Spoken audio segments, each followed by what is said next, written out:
Hi, everyone. I'm Greg Fox with WESH 2 News and WESH.com, and this is another in our series of debates, our Commitment 2026 promise to you to bring you the candidates and the issues this election year leading up to both the August and the general elections here.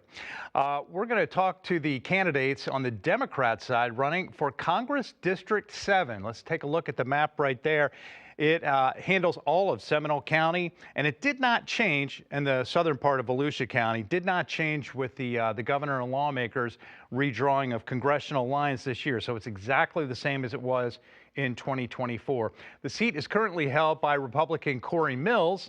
One of these three Democrats will go up against the Republican winner of the primary next month.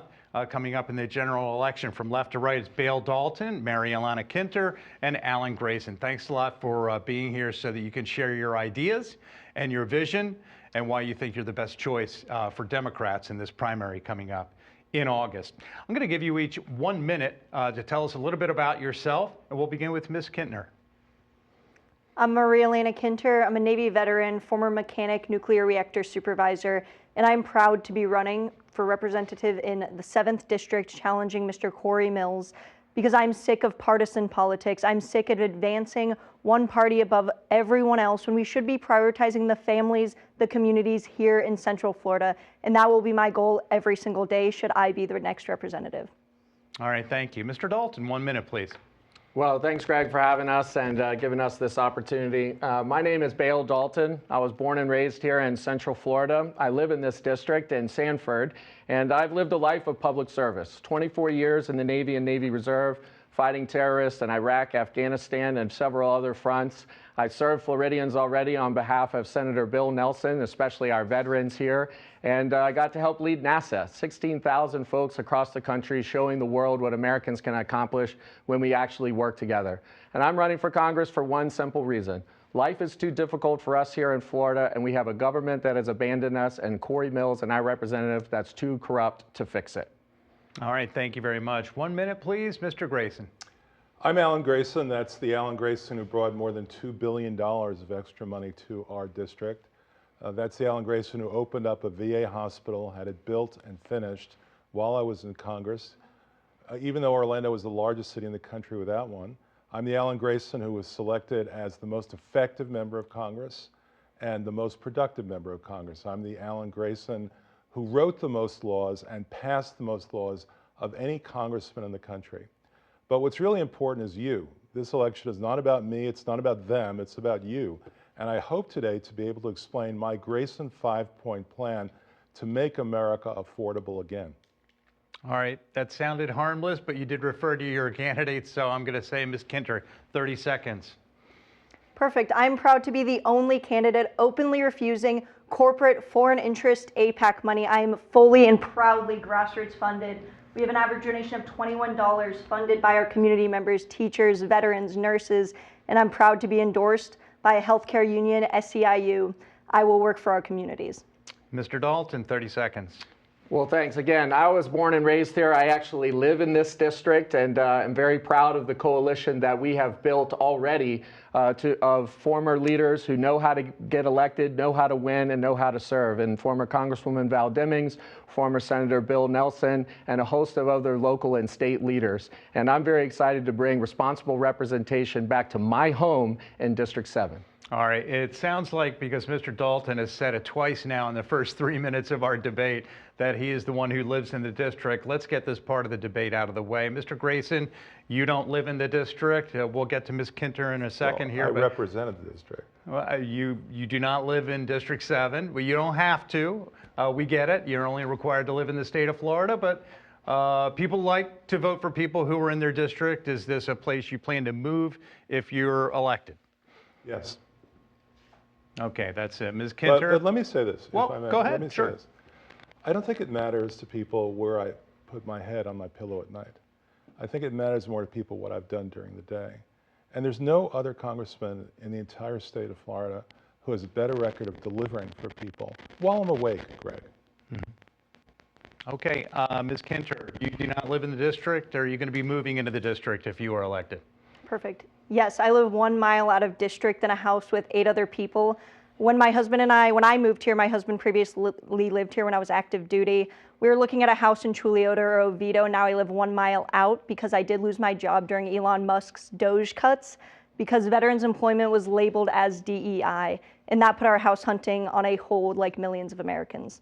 All right, very good. I want to find out where your priorities are. We'll start with Mr. Grayson. What is the first bill you would file and why if you're elected? The first bill that I would file is Medicare for all.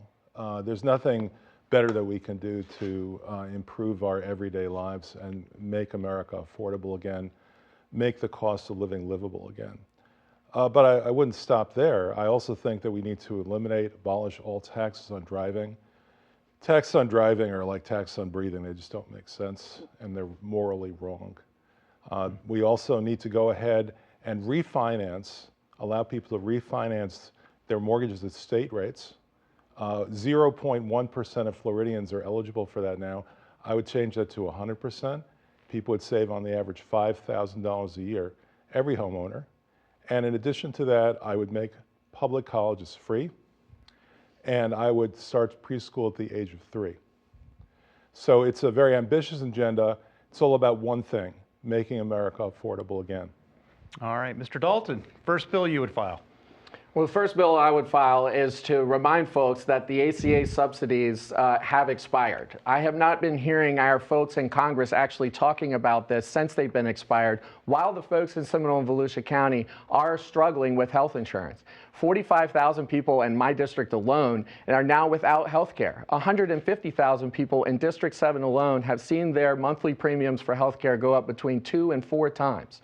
In an environment that we have now with rising costs in every sector, groceries that haven't come down, and an illegal war in Iran with no strategic end state, raising our gas prices, and utilities that are suffering from a lack of oversight from both Tallahassee and DC, is causing every bucket that folks have to pay for to rise. And folks can't make that happen. We are one health crisis away in many of our families from complete catastrophe. And so we cannot let folks struggle while we try to figure out what long-term solutions are. The first thing that we have to do is get ACA subsidies extended. Ms. Kinter, what is the first bill you would file? The first bill is for real campaign finance reform because as advantageous as these other policies are and platforms are, we can't have any meaningful change for affordability for healthcare while the political narrative is controlled by lobbyists, by foreign interest groups, by these corrupt politicians who are being bought and sold before they arrive in office. And in order to do those things, we first have to overturn Citizens United, ban congressional stock trading, including the prediction market, so that our politicians aren't making a quick buck while we continue to fall behind. We have heard promise after promise, and the first step there is by making the priority the working class, not enriching yourself. I'm going to stay with Ms. Kinter for this next question. As you can imagine, especially during election years, journalists are inundated with emails from people who are currently in Congress, okay? And so one of the more recent ones from Congressman Mills is that he stated that his office has brought more than $100 million back to this district and helped about 5,800 constituents. So I guess some people would ask, if you're elected, what would you do better or differently when it comes to serving constituents in District 7?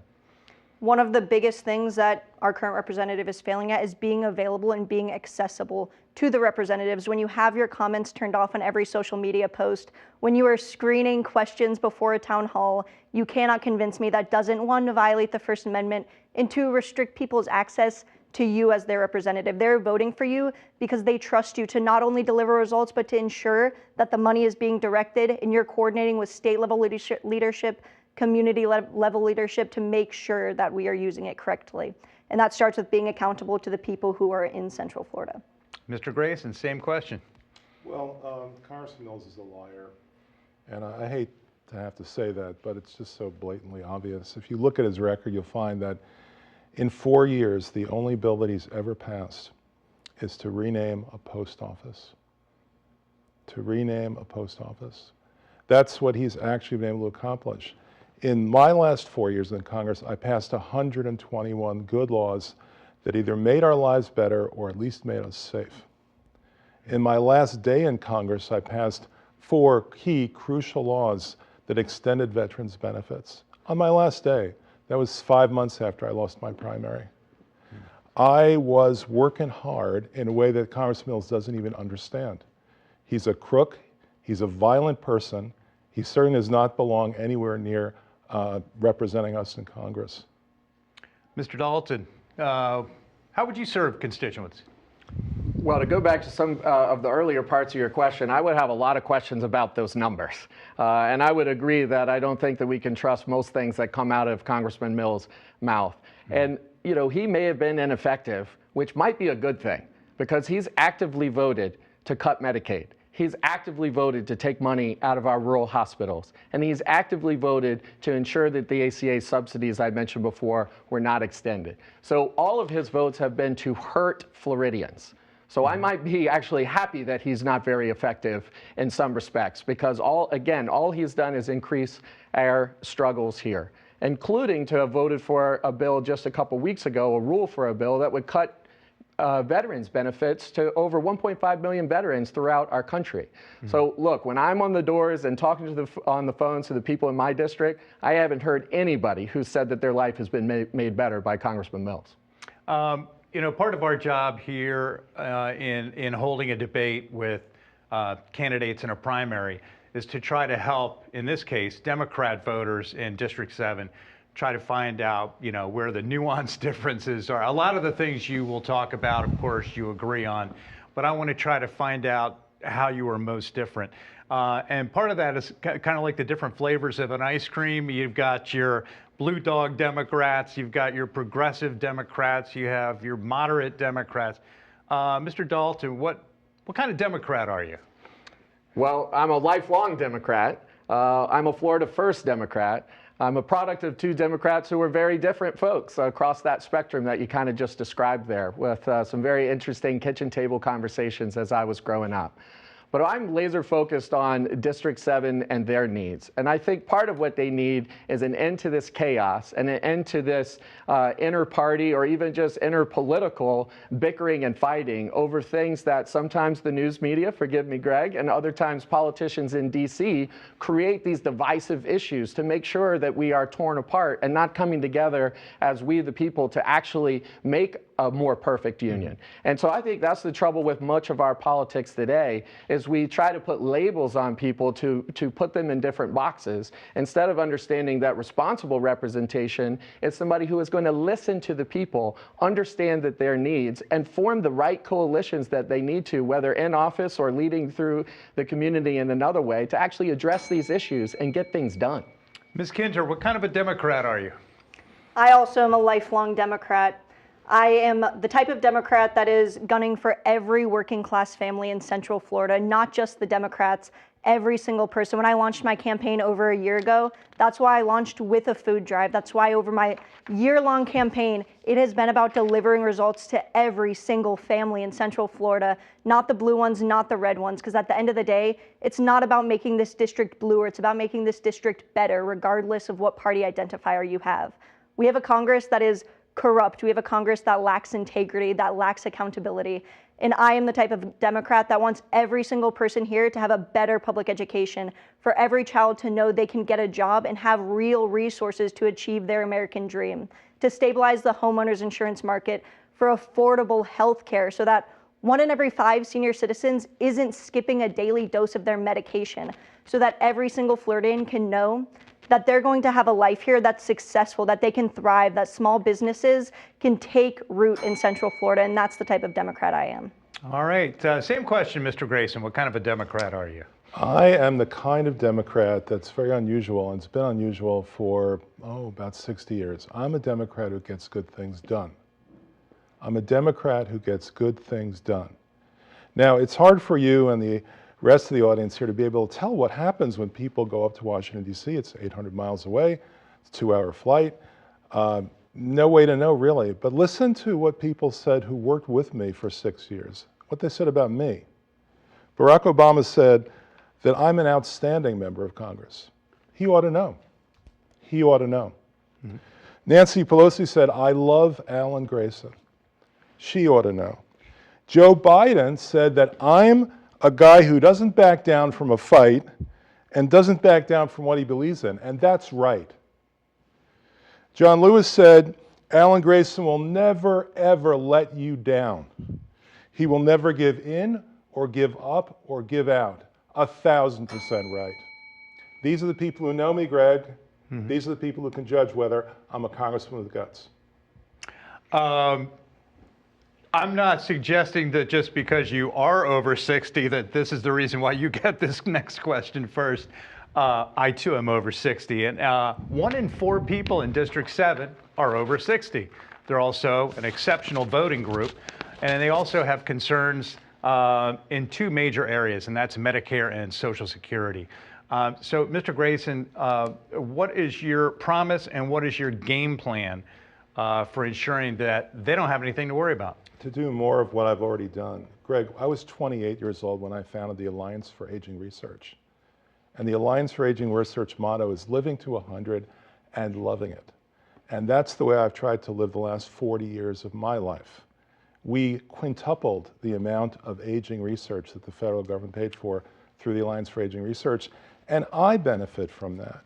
And everyone else my age, and you benefit from that as well, the advancements in gerontology. I was the strongest proponent for the notion that seniors deserve a raise. It's been more than 40 years since Social Security was increased, apart from these pitiful, vain, false cost of living, quote, increases that we all are supposed to take seriously, but we can't.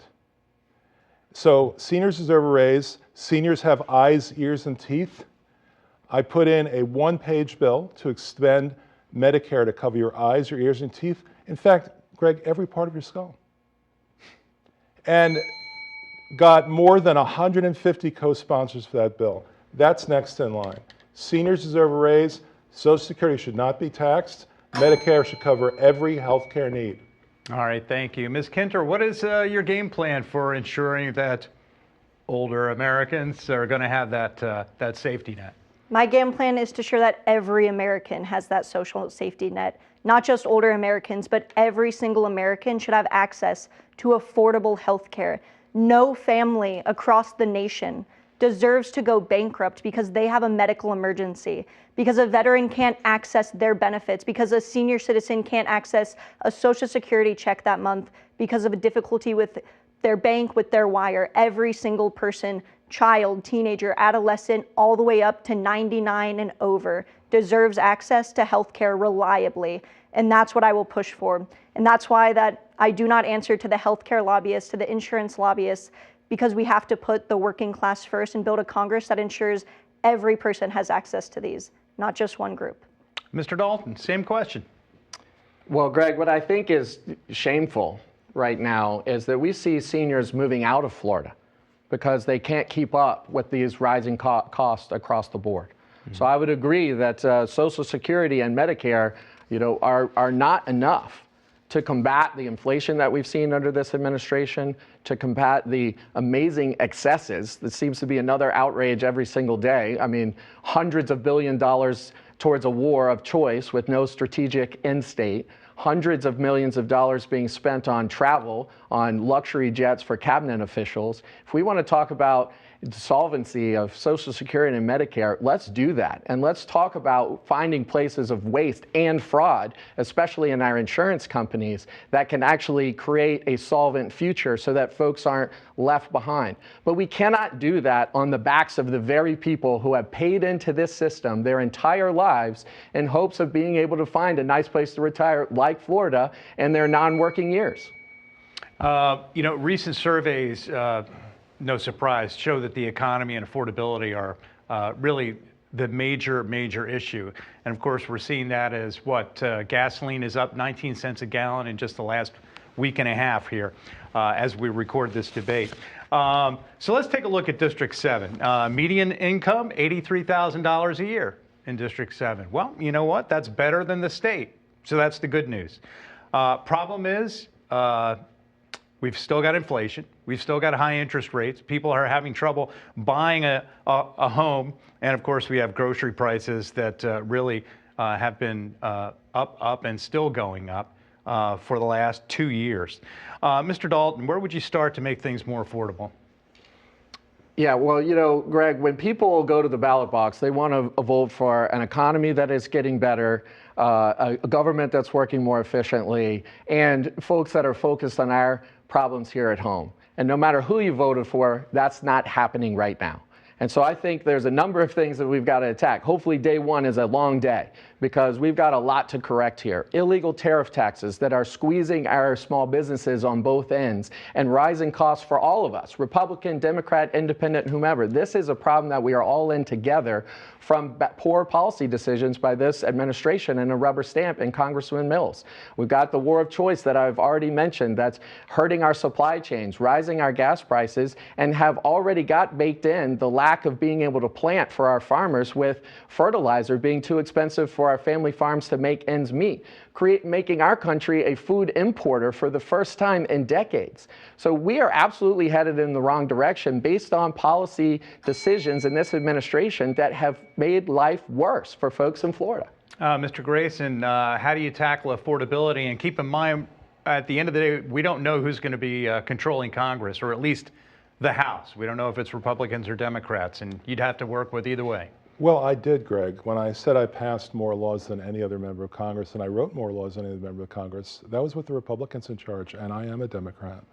And every single time, 121 times in 4 years, I was able to find 217 votes from somewhere to get every one of those bills passed through the House. So I certainly know how to do that, but it's not enough just to say that this mafia government of ours needs to have some of its worst decisions reversed. We deserve more than that. We deserve more than that. When Roosevelt came into office, he didn't say, I'm just going to cut back on some of the wild stuff that Hoover did. People deserve more. The problem with the Democratic Party today is that people don't have a clear sense of what we are going to do when we do go back to power and the pendulum swings. I answered that question for you already. First answer, Medicare for all. Healthcare is a human right. Second answer, no tax on driving, and so on.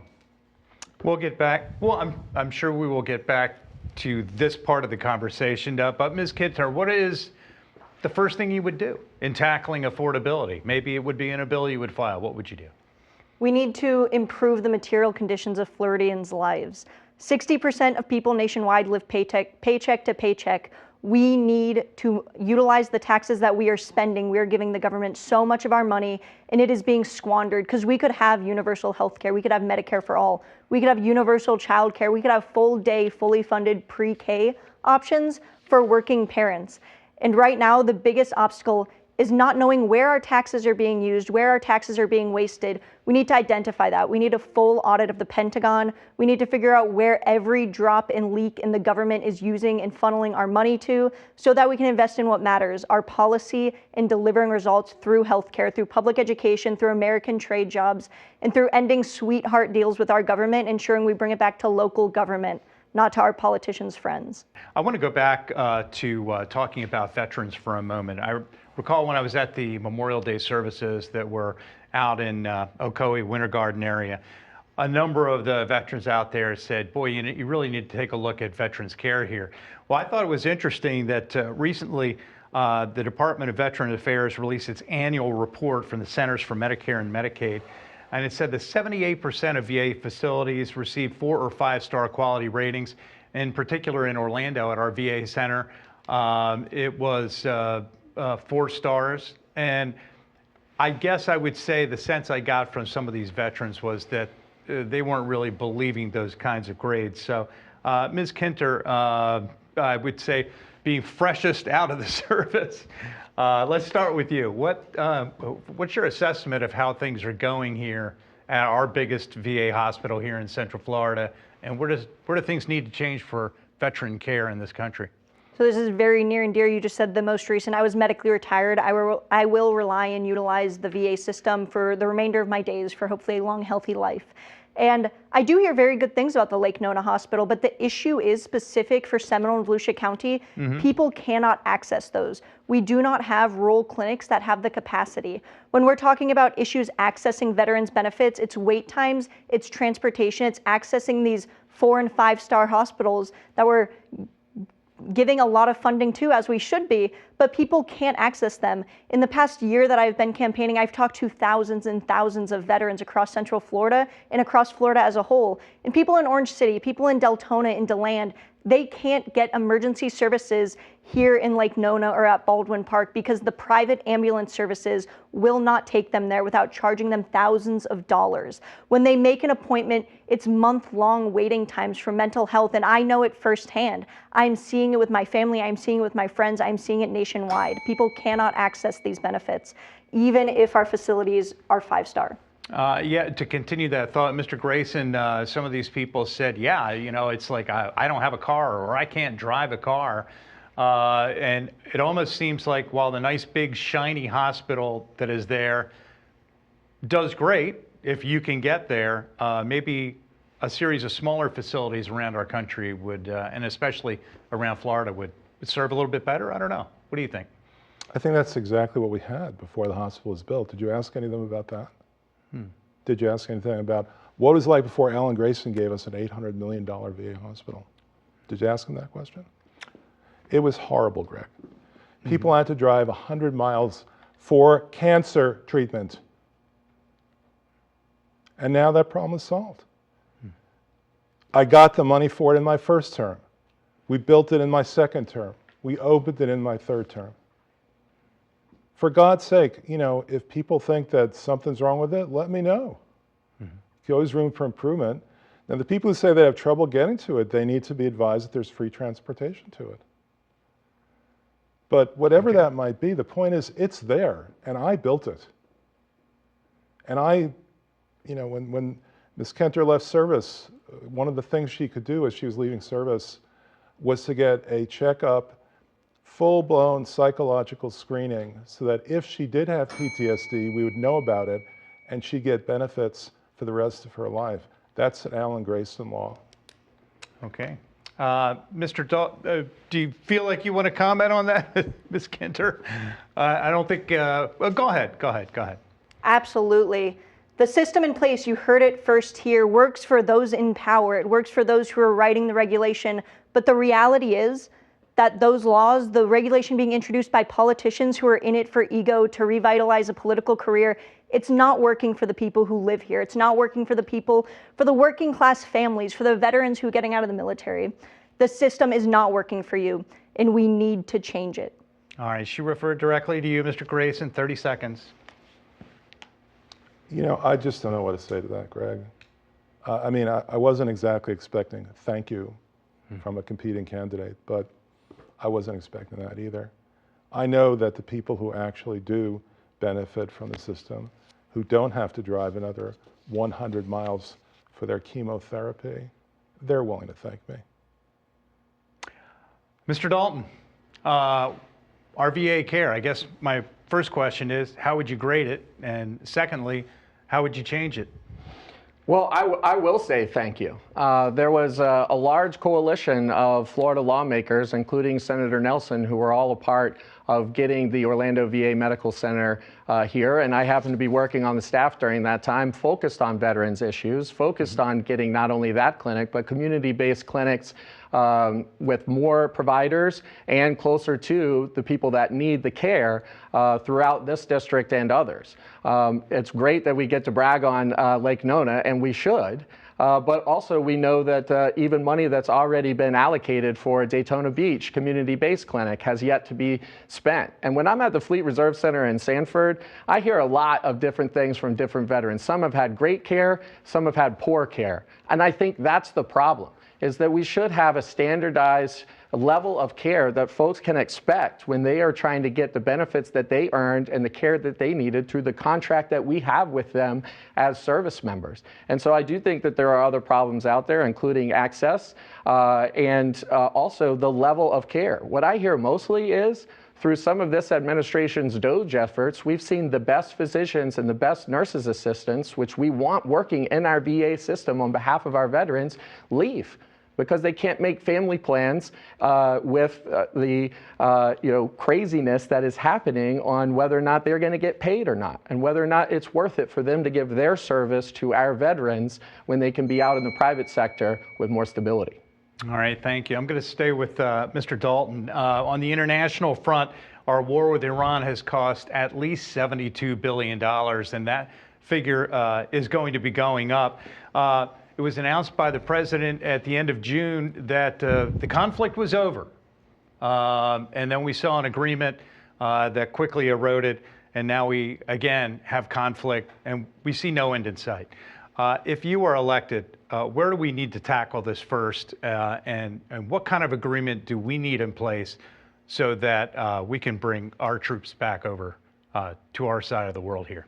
Well, we know that we deserve better. I mean, you quoted a number. I don't know that I trust any numbers that are coming out of this administration right now, right? We know over 12 service people have died, but we don't know how many, because as just reported last week, some of these numbers are being hidden. We know over 500 people have been injured in a war that has not been explained to the American people and has not been voted on by their representatives in Congress, and is spending hundreds of billions of dollars and creating additional conflicts, as we've seen just yesterday, the day before, the Houthis getting fired up in other areas of those critical waterways that give us our supply chain, give us our gas and oil for energy. And so the fact that we have no accountability in this president who just decides to manipulate the market on Friday afternoons and Monday mornings for the benefit of himself and his cronies, we know people deserve more. And the people who deserve more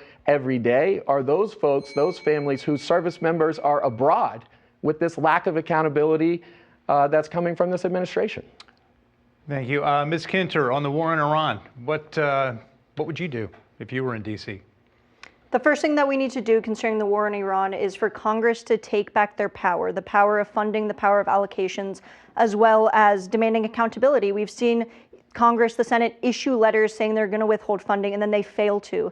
Florida has one of the highest percentages out of all of the states of people who enlist in the military and veteran retirees who live here. And when they do that, when our children, grandchildren, brothers, sisters enlist in the military, become officers in the military, they trust the government is not going to put their life at risk to throw away their life for what a president wants to tweet out at 9 p.m. on a Tuesday. And what we've been seeing is Congress hand over this power, hand over this accountability, and allow us to become a national security risk, allow us to be a weaker ally on the global stage, to become social pariahs and destroy our foreign diplomacy and foreign policy. And the first thing Congress needs to do is reclaim that power, stand up, and demand accountability for every service member in the military and out of it. Mr. Grayson, same question. The so-called president of the United States is ignorant and arrogant. And this is what you have. This is what happens when you see that. He's a con man and a bully at the same time. What he's trying to do is to get his agita out regarding U.S. Citizens being seized nearly half a century ago by the original Ayatollah, and Reagan freeing them. That's what this seems to be all about in his crazy, senile, stupid head. Now, I was a member of the Foreign Affairs Committee. There were 43 of us. Every single one of us would have told him, if you attack Iran again and again and again, this is what, the third or the fourth time that he's done this? They're going to close the straits and there will be world chaos. I don't know how much it has cost everybody. I do know that it's cost me more than $100 so far. And that's just in a couple of months. And I'm not the only one. This war needs to end now. And the only way U.S. wars ever end is when we stop. Ms. Kinter, we're going to bring it back home for a final question, and then we'll get to our closing statements. Florida has historically been a donor state when it comes to sending taxes to Washington and getting them back so that we can improve our roads and bridges and so forth. So far, our answer to that is toll roads that are extending the express lanes further down into Osceola and Polk counties. So first of all, would you sponsor or co-sponsor a bill that would guarantee 100% of transportation tax money coming out of Florida comes right back to Florida? And then where would you spend it? I would first say before dedicating 100%, I am a numbers person. Coming from nuclear power, I will never lie about numbers. Numeric, it can have catastrophic effects. I would love to sit down and examine exactly where those numbers are going, because we are paying exorbitant amount of taxes as working families and not reaping any of the benefits that other leading nations already have. And so when we're examining where we want to send our taxes, we need to examine where they're going at this exact moment, every percentage of it, and how we can bring them back home to not only say they're coming back to Florida, but to pinpoint laser focus on alleviating and relieving the stresses that Florida families are facing. So in order to say where I would like to send them first, we have to identify where they're going, because there is no transparency in where our working families' tax dollars are being spent right now. With another 10 seconds here, are more roads the answer? More rail? Do you want to see more buses? You must have a preference. I would absolutely love to see more public transportation. Historically, nationwide public transportation, we have a huge percentage of Seminole County who works in Orlando, in Orange County, and I'd love to see an extension of our public transit. We just got rid of Scout, and that really hurt a lot of families that used public transportation, because Scout is not what people think it is, which is free Uber. It is not as reliable as having a direct light rail or extension of actual public transit infrastructure. Okay, wow, that might have to be another topic at a Seminole County Commission meeting. Mr. Grayson, should we continue to be a donor state, or will you put a stop to that so we can get that money back here? This is one of those very rare occasions, Greg, when you're mistaken. Florida is the largest recipient state among all 50 states because of the Medicare and Social Security programs. $300 billion a year, Greg. Okay, okay. So you're saying we're not getting back less than we're sending? We are getting back enormously more than we are sending. Louisiana's second at $50 billion a year. Okay. I'll answer your question. Well, but, to answer my question then, where should we be spending it, the money we are getting back? Well, where the law requires it. I indicated that by far the largest is Medicare and Social Security. But I understand what you're saying about transportation. The tolls are too damn high, that's for sure. As I said before, there shouldn't be any tax on driving. No tax on car registration, no tax on driver's licenses. Mm-hmm. I mean, for God's sake, we've given back the right to choose whether to have a child or not. We still have the right to drive, and it shouldn't be taxed at all. My goodness, they get their payroll taxes from us, their income taxes from us, their property taxes, their sales taxes. Somewhere in there should be enough to pay for the roads, especially the roads that have already been paid for. You know, the East-West Highway was paid for 40 years ago, and there's still tolls on the East-West Highway. That's crazy. Get off our backs. All right, thank you. Mr. Dalton, whatever money we're getting back from our taxes that we're sending there, we have to spend them in a way that serves the people, not only in District 7, but the rest of Central Florida. Where do you think that is? More roads, more rail, more bus? What do you think it is? I think regardless of whether we're getting more than we send or not, people are not feeling it. People are not feeling that the money that they are investing in the government through taxes is being returned to them in any kind of responsible way, or in any way that's helping them and their families and their businesses get ahead. To talk directly about transportation, I mean, obviously, I've been driving through Central Florida in this district for my entire life. So we've certainly seen some advancements on like 44 and 46 getting out to the beaches. I'd like to see, especially Volusia County, get a little more help from the Army Corps of Engineers as we protect our coastlines. You know, we've seen a lot of that happen through DoD partnerships at Patrick Space Force Base to the south and Mayport and Jacksonville to the north. And it seems like we here in Volusia County have been sort of left behind there. So I think that is something that not only will help us increase our tourism business, but also help increase our ability to protect the natural resources, which are the very reason why we live here and many people have moved here in the first place. All right, our time is coming to an end here. Mr. Grayson, you have 1 minute to close, please. Sure. Let me say this. Like most people, like you, like me, like our good friends who are watching this, what do you want? What do you want? You want more. Well, when I was in Congress, you got more.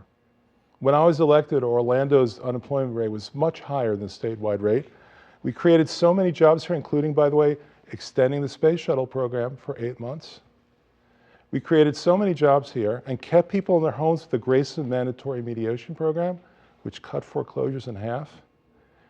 We did so well that after I was in Congress for just 2 years, our unemployment rate was lower than the statewide average. I brought in an extra $100 million in my first year in Congress just through competitive grants. The ones you have to go fight for, the ones where I had to pick up the phone and say, I want that money for Orlando. And they were that successful. You know, if you wanted to hire a brain surgeon, who would it be? Somebody who actually knows the job, right? If you wanted to hire nuclear physics, who would it be? Ain't nothing but the real thing, baby. I'm the real thing. All right, thank I've you. demonstrated it. Your time is up. Ms. Kinter, you've got 1 minute, please. Absolutely. We need a representative right now who is working unapologetically to deliver results and improve the lives of Floridians. Not corporations, not lobbyists, not politicians who are in office already. The system works great for these people. It's time we had a system for our families, for our working communities, for public education, for trade jobs, to alleviate your life and your stress.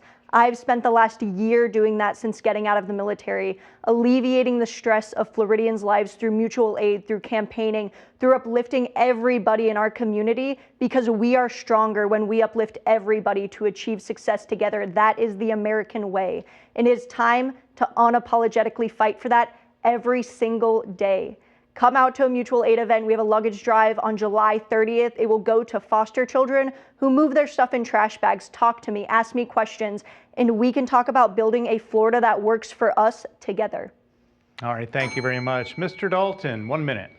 Well, thanks again, Greg, for having us. And I will say, having been born and raised here and spending an entire life in public service, I'm ready to do it now in another way for the folks of my home here in Seminole and Volusia County. I think, I've had the right life experiences to make me be a responsible representative for the folks here. And I'm very proud of the coalition that we've built of Democrats, MPAs, and Republicans who all know that we deserve better. We've been endorsed by former Senator Nelson, former Congresswoman Murphy, and Val Demings. These are folks who know how to win and know how to lead. And that's what we have to do in this district. This is too big of an opportunity to pass up. We've got too much chaos going on, and folks are struggling too much to deal with the status quo. I haven't even run for dog catcher, right? This is not the time for the status quo. This is not the time for the same old, or what may have been. This is the time for new leadership that is laser focused on providing responsible representation to the district, and that's why I'm here. All right, thank you very much. These are your 3 candidates on the Democrat side for the primary in the August 18th election in Congress District 7, Bale Dalton, Marialana Kinter, and Alan Grayson. Thank you all for being here. And you've been watching WESH 2 News and WESH.com and our 2026 debates.